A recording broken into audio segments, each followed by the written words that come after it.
नमस्ते दोस्तों, फिर मैं आप लोगों के साथ सामने उपस्थित हूं। मैं कांग्रेस का मैनिफेस्टो लेकर, जैसे मैंने आप लोगों से वादा किया था प्रीवियस वीडियो में कि कांग्रेस के मैनिफेस्टो भी लेके आऊंगा और उसमें जो मेन बिंदु हैं उसके बारे में आप लोगों से चर्चा करूंगा।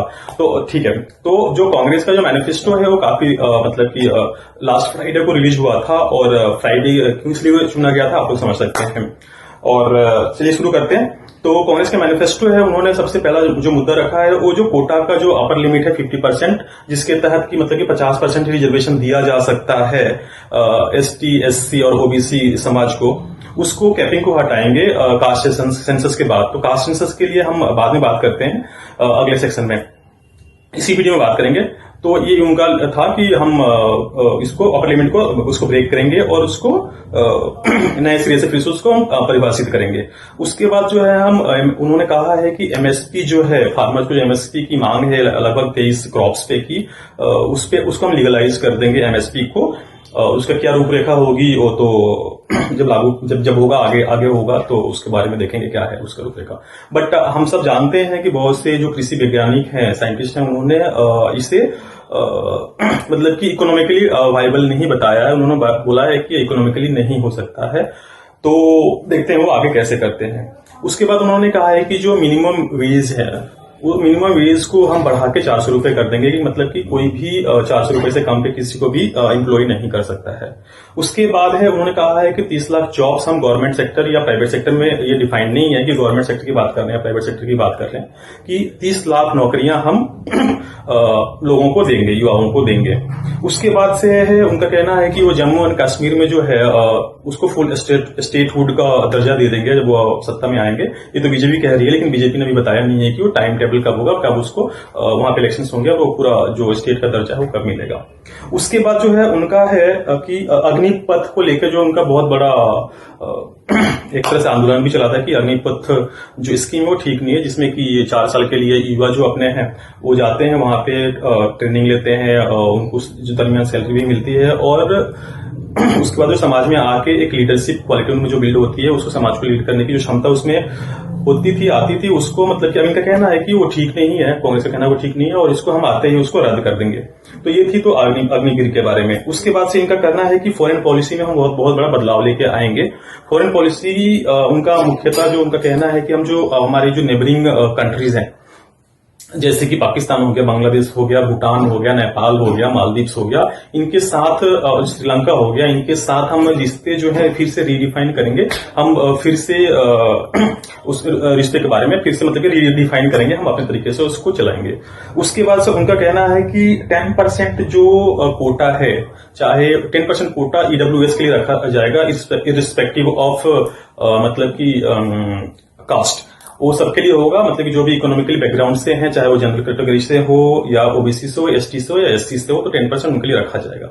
उसके बाद से आता है रिजर्वेशन इन प्राइवेट सेक्टर।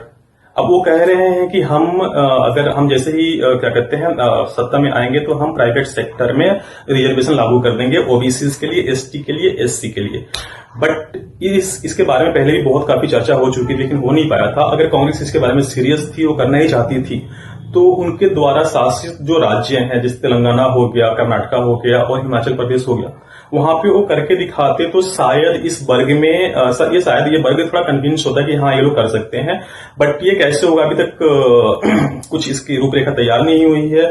तो ये आप लोगों के विवेक और बुद्धि पर निर्भर करता है कि ये करते हैं।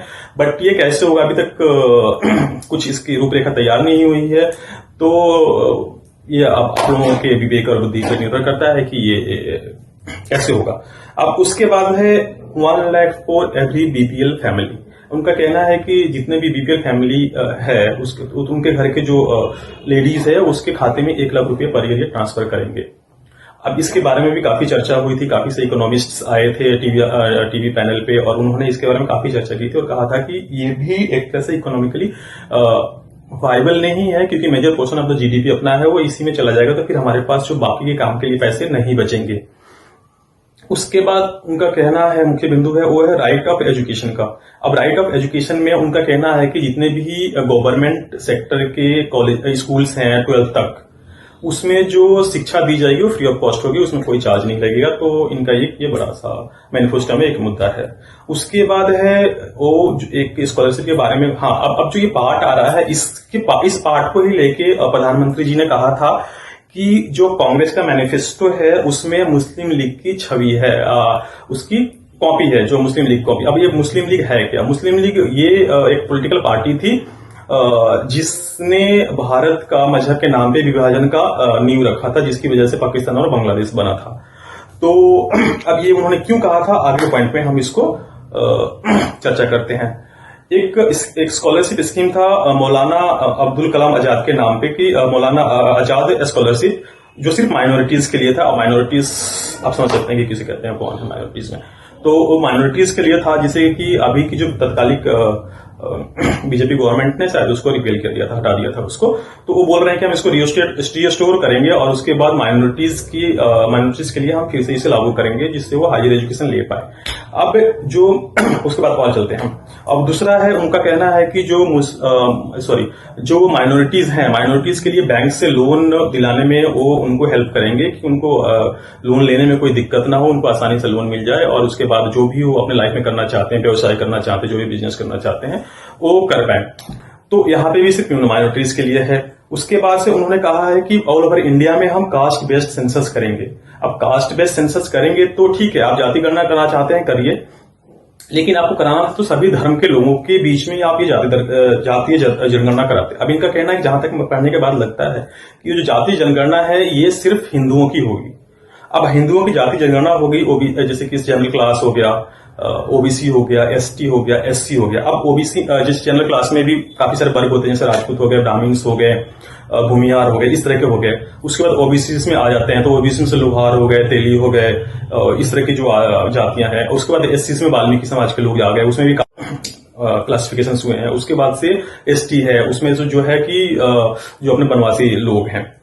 तो इस तरह से उन्होंने विभाजन की बात करी थी, जबकि हम लोग जानते हैं कि मुस्लिम्स में भी लगभग 72 सेक्ट्स हैं। अगर मैं गलत नहीं हूं तो 72 सेक्ट्स हैं। उसमें भी जैसे कि शिया हो गए, सुन्नी हो गए, बहरवली हो गए, बोहरा हो गए, अहमदी हो गए। तो उनके यहाँ भी इस तरह से विभाजन है। और जो क्रिश्चियंस हैं, क्रिश्चियंस में भी आई थिंक 72 ही है वहां पे भी जो सेक्ट्स में बटे हुए हैं, जैसे कि आपके कैथोलिक हो गए, प्रोटेस्टेंट्स हो गए, मिलिट्री हो गए, सीरियंस हो गए। इस तरह से वहां पे भी काफी सारे सेक्ट्स हैं। तो यहाँ पे जो कांग्रेस ने जाति जनगणना की बात करी है वो सिर्फ हिंदुओं के लिए की है। तो इसीलिए मोदी जी ने कहा कि, और इसमें यह भी बात एक भर के निकलती है कि अपने कैथोलिक हो गए, प्रोटेस्टेंट्स हो गए, मिलिट्री हो गए, सीरियंस हो गए, इस तरह से वहां पे भी काफी सारे सेक्ट्स हैं।